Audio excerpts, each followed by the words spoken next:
Hello and welcome to my channel. Today we will be creating our February spread by reusing card making supplies.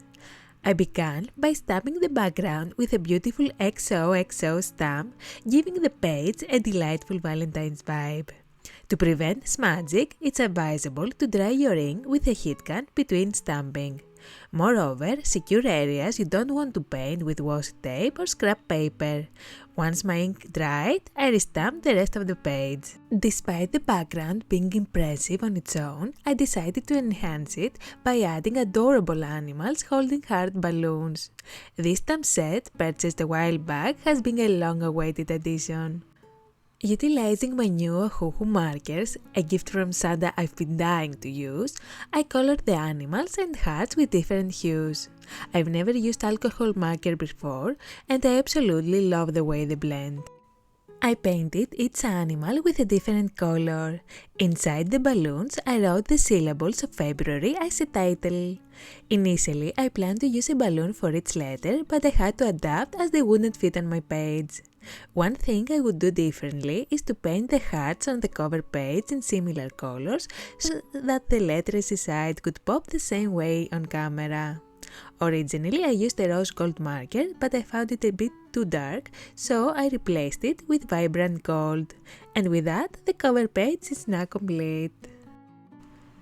Moving on to the calendar, I created a red grid and used a brown paper to write the letters and numbers. Once again, I stamped the side of the calendar for an extra touch. Though I considered using different pink-red shades for each page, I ultimately decided against it and went with one color of ink for every page.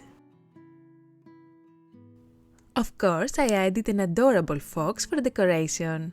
In this journal, I painted each figure slightly differently from the others, so each has a unique final result. If you prefer a more uniform look, just paint the similar animals at the same time. I also added an extra ducky at the last days of the calendar, completing the page.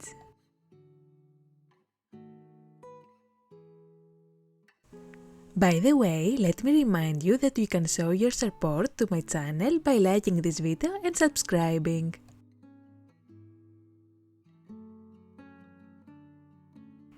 To create the to-do page, I attached cardstock to the middle of my page with washi tape and stamped on top of it. When I removed it, I was left with a cute bubble when I can write this month's to-do list. I won't throw away the extra paper. Instead, I'll use it to make a Valentine's Day card. Stay tuned to see how it turns out. Using my red marker, I wrote the title and added a cute little animal as decor. As you can see, there is a part I didn't stamp very well, so the figure will help me hide any imperfections. To plan for those cute February dates, you will need an expenses spread. I secured the designated area with washi tape and paper, adding a strip in the middle for the title. After stamping the design, I removed the tape and wrote the title. Then I set up 3 columns for expenses, leaving the rows unmarked for the spread.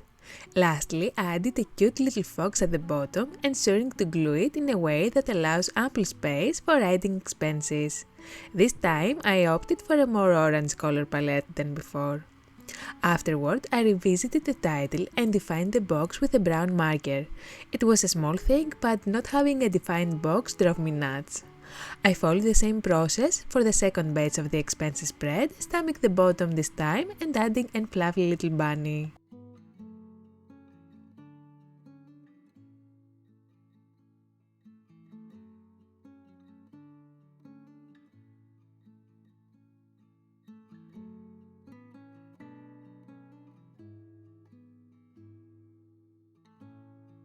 All that's left to do now are the trackers. Once again, I stamped the background of the title box as before and then added the title. For tracking, I opted for fewer categories than in previous months as I am currently redefining my schedule. The concept is simple. Every day I mark a tick in the relevant box for a completed habit and one for each glass of water I drink. Unfortunately, in the process of creating the calendar, I realized that I forgot February has 29 days this year. No worries, you can just add an extra row. Lastly, for the mood tracker, I was a bit conflicted. Initially, I considered stamping many balloon hearts, but then I saw my background stamp and recognized an opportunity to make it the main focus in the tracker. I stamped the design, and inside the O's I wrote the dates. The concept is that every day I will color an O according to my mood. I like this idea because it allows me to make the most of my materials. Thank you so much for watching, and I hope you enjoyed this video. See you next time!